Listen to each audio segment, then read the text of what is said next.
All right, ladies, quick tip on how to make the perfect strip. You want to start with your wax. Make sure you roll it all off your stick. Get all of your wax off the stick. Then you're going to go down with great pressure. Make sure you're applying pressure.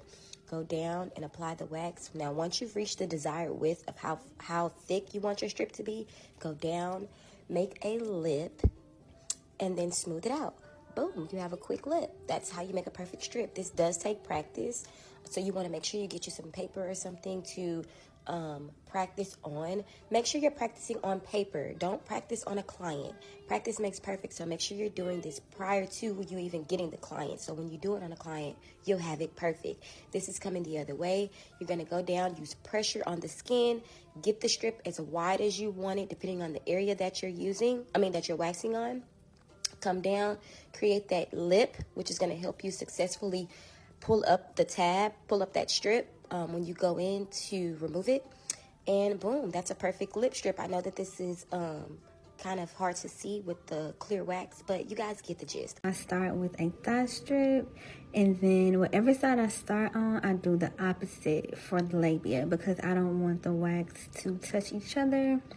So I'm just going to pull taut at the top, and I'm going to use a pencil method to drag the wax down using lots of pressure in that area.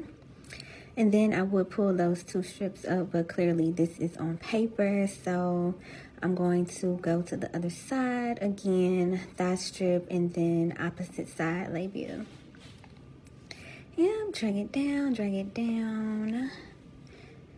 And then I move on to the top strips. I do them kind of going inward because that's how the hairs grow at the top.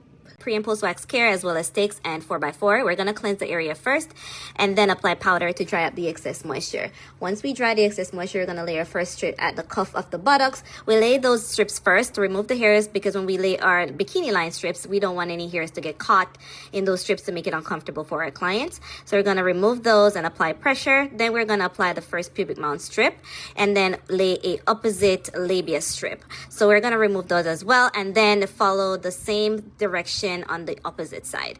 We're gonna remove those, apply pressure, and using my 2 fingers to separate the clitoris from the labia and do that same thing on the opposite side. Tweeze any excess air and then follow up with aftercare. If you have any other questions, feel free to comment down below. Thanks for watching. Toodles!